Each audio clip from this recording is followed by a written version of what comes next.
ordinaire. Imaginez, vous êtes perdu dans votre sous-quartier là-bas, vous n'avez jamais pris l'avion, tout d'un coup, vous avez en face de vous un homme dans le milieu du sport, on va dire ça, qui se présente à vous. Première invitation, viens, on va manger à Monaco, je t'envoie un avion privé. Donc vous imaginez très vite qu'on peut y prendre goût, surtout quand on a l'habitude de dormir sur les nattes, à même le sol. Donc, sauf que c'est vrai, j'ai fait ça.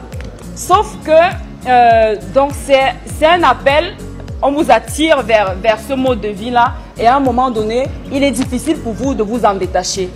Parce que ce mode de vie a conditionné la personne que vous êtes devenue, a fait en sorte que vous voyez vos standards à la hausse, alors que vous n'êtes pas capable vous-même de produire le capital nécessaire pour maintenir le rythme de vie.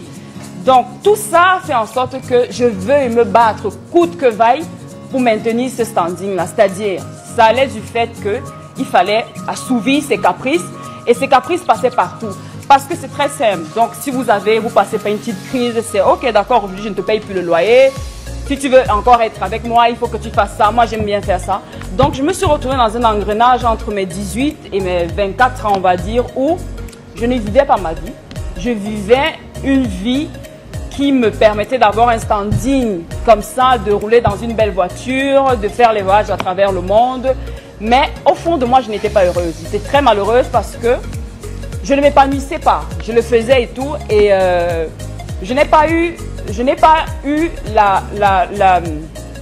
comment on va dire, je n'ai pas eu l'honnêteté de dire aux miens, aux gens qui étaient autour de moi que, écoutez, je ne suis pas heureuse. Donc, je n'ai pas dit.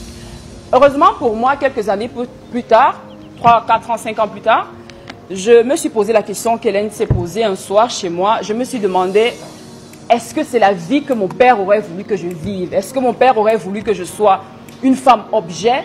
Ou est-ce que mon père aurait voulu que je prenne ma vie en main? La réponse est évidente parce que même quand on veut se mentir à soi-même, on finit toujours par trouver la réponse. J'ai décidé ce soir-là de prendre ma vie en main, de poster ma candidature. Je n'avais que le bac. Comme je vous ai dit, je n'ai pas fait des études secondaires, universitaires, pardon. Donc j'ai posé ma candidature, j'ai profité d'une période où on était un peu en froid, j'ai posé ma candidature et j'ai commencé à travailler.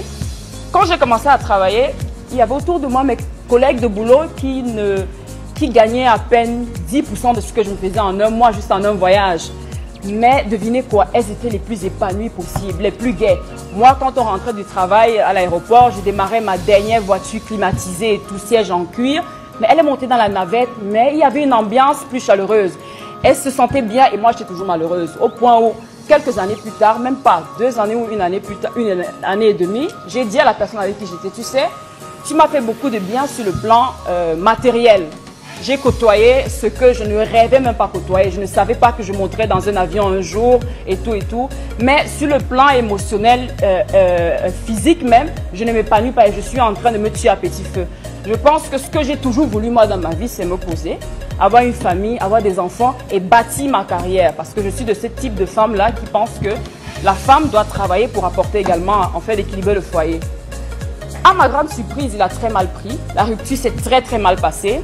En 2014, il a balancé toutes mes photos intimes. Je ne veux pas, c'est vraiment, je vous raconte ça à vous comme ça. Et l'histoire a tourné, c'est devenu un drame international même. Donc peut-être certains d'entre vous ici ont appris cette histoire. Mais vous savez quoi? J'étais tellement déterminée à sortir de cette vie parce que les gens qui me jugeaient se demandaient, mais ça n'a aucun sens. Comment veut-elle prétendre laisser tout ce luxe-là pour vivre une vie normale? Pardon. Elle raconte des histoires et tout.